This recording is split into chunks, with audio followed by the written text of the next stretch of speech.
Nairobi. The death toll from two truck bombs in Somalia's capital reached 300 on Monday, as the deadliest attack in the country's decade-long war with Islamist extremists signaled that the insurgency is far from defeated, despite years of U.S. counterterrorism operations. Nearly all of the dead were killed by the first bomb, which exploded Saturday outside a popular hotel near a busy intersection in Mogadishu, sending a plume of smoke into the sky that could be seen across the city.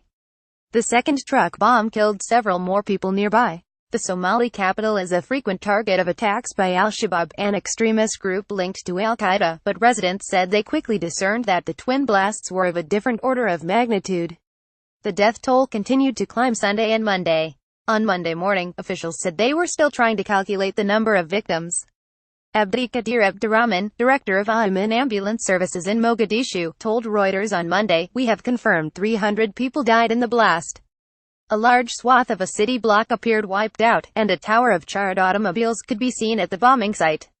A BBC reporter said people were trapped under the rubble of the Safari Hotel. Throughout Sunday, bodies were being extracted from the ruins. Somalia's president, Mohamed Abdullahi Mohamed, declared 3 days of national mourning. The government blamed the carnage on al-Shabab, but the group has not claimed responsibility. "Today's horrific attack proves our enemy would stop at nothing to cause our people pain and suffering. Let's unite against terror," Mohamed said on Twitter. Medical workers spoke about the scale of the attack, which quickly overwhelmed the city's few hospitals. "Today is the worst day of my life. We are overwhelmed by the high number of the casualties. I have been working at this hospital for more than 7 years, and I never saw or heard this number of deaths," said Ahmed Osman, a nurse in Mogadishu's Medina Hospital, where many of the dead and wounded were taken. The International Federation of Red Cross and Red Crescent Societies said 5 of its volunteers were among the dead. One volunteer who survived, Abdiasis Muhammad, said he and his friends were drinking tea when one of the bombs exploded. When he regained consciousness, he said, he was covered in blood and several of his friends had been burned to death. "Thank God I am fine," he said. 2 of Ahmed's sons, both shopkeepers, were killed. "They came home for lunch, and we had lunch together," she said. "They were innocent and the breadwinners for my family."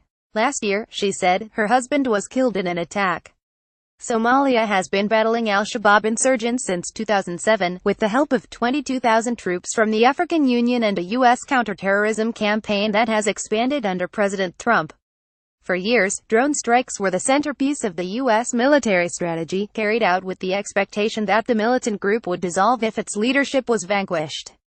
That has not happened. Although the U.S. and African Union operations forced insurgents from territory they once controlled, they have not curbed al-Shabab's ability to launch deadly and frequent attacks in Mogadishu, mostly targeting restaurants, hotels and places where officials gather.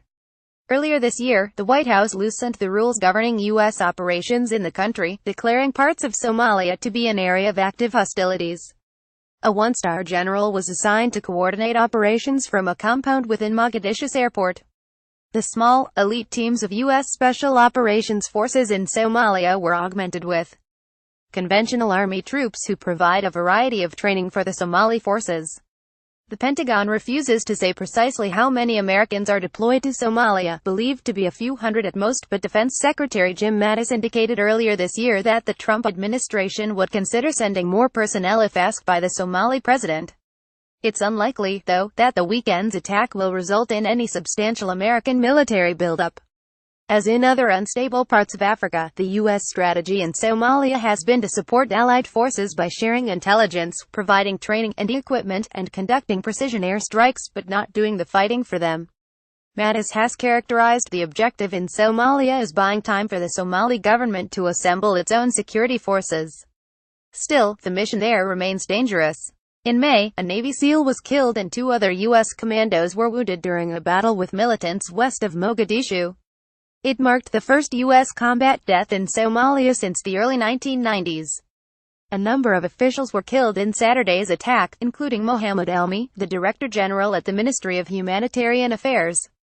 In 2016, al-Shabab was the deadliest terrorist group in Africa, according to the Armed Conflict Location and Event Dataset, killing 4,281 people.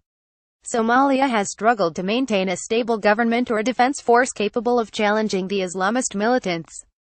Last week, both the defense minister and the army chief resigned for reasons that remain unclear.